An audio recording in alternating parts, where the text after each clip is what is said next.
A gente tem acompanhado a preocupação com o furacão Milton nos Estados Unidos, mas olhando aqui para o nosso Brasil, tem chuva forte atingindo Santa Catarina e o Paraná. Marco Antônio Mendes já está de volta. Marco, essa semana a gente está vendo uma mudança geral do tempo. Aqui em São Paulo mesmo já mudou, já esfriou a temperatura, choveu. E lá para o sul tem onda de chuva forte? Thaís, a gente está passando aí por aquela transição, está sendo uma semana meio que decisiva aqui no Brasil, sabe? Saindo daquele período seco e a gente começando a entrar de verdade naquele período mais chuvoso, mais úmido, né? É a primavera mostrando aí de fato suas características, né? Só que essa mudança, ela está causando então temporais em várias cidades, tanto do sul quanto do centro-oeste. Em Santa Catarina, por exemplo, cidades como Barra Velha e Penha tiveram alagamentos. Agora, nas regiões oeste e sudoeste do Paraná, mais de 200 mil consumidores ficaram sem energia depois de temporais. E a capital de Mato Grosso do Sul, Campo Grande, passou por uma tempestade de granizo. E são chuvas que vão se espalhar para boa parte do país nesses próximos dias. Vamos dar uma olhadinha aqui então nessa nossa imagem de satélite. Veja, tem muita nebulosidade sobre o Brasil, principalmente entre o centro-oeste, o sudeste, mas principalmente sobre o sul do país também.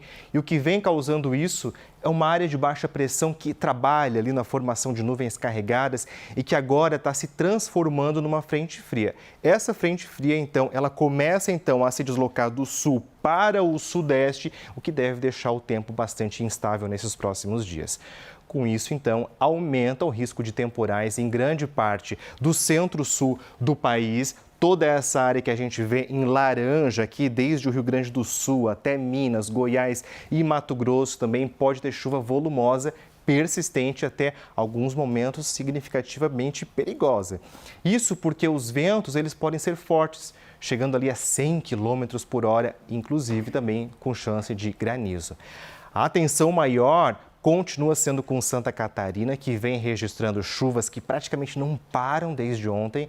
A Defesa Civil do Estado alerta para chuvas persistentes, principalmente na Grande Florianópolis, no litoral norte e também no Vale do Itajaí. Já temporais um pouco mais localizados podem cair nos planaltos catarinenses e também na região oeste do estado. A tendência é que essa situação tende a melhorar com o avanço da frente fria para outras regiões. Muitas nuvens e chuvas a partir da tarde em Porto Alegre. Agora, em Curitiba, o sol até pode aparecer, mas o tempo fica assim um pouco mais instável. Campo Grande fica chuvosa o dia todo e Brasília pode ter pancadas ali no meio da tarde por causa do calor e também por causa da umidade, Thaís. Que assim seja, né? Brasília estava mais de 160 dias sem chuva, uma secura danada. E de repente a gente vê aquele gramadinho que está tão seco, né? Voltar a ficar verdinho. A cidade fica toda vermelha e a gente precisa de chuva também para abastecer os reservatórios. Há uma preocupação enorme com a conta de luz e com a capacidade de fornecimento das hidrelétricas. Precisa chover bastante. Para que a gente saia dessa bandeira vermelha. Agora, Marco, falando de temporal, a gente já quer saber logo se tem perigo. Esse temporal, você disse que essa frente vai espalhar esses temporais para outras regiões. Isso é aqui no Sudeste, tem perigo pela frente? Aqui no Sudeste está para chegar então essa frente fria já a partir de amanhã, né? Não deve ser assim tão perigosa, mas claro, é aquele temporal de frente fria, junto com umidade e calor também pode causar aqueles temporais que a gente conhece de primavera, né? Principalmente ali no finzinho da tarde, Thaís. Então dá para dizer que vai ser a partir dessas instabilidades, gente, que a gente vai ver nesses próximos dias que toda a nossa atmosfera finalmente vai conseguir também se reorganizar, voltando a ter aquele padrão de chuvas assim um pouco mais regulares.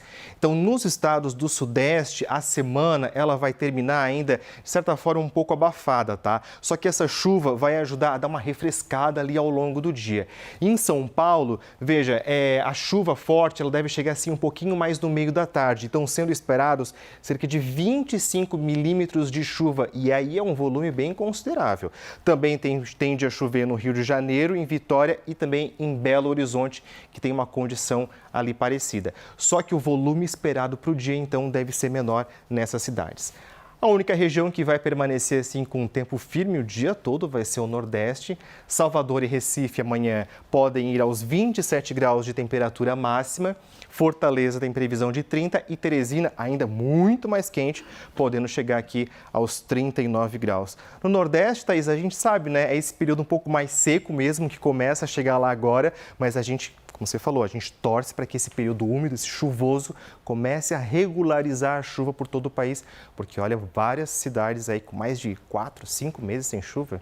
E que não venha com uma força tão violenta que acaba virando um problema, uma fonte de risco, né? Aqueles temporais que acabam destruindo muita coisa. É complicado. Exatamente. Obrigada, Marco. Boa Agora noite. sim, boa noite para você. Boa noite.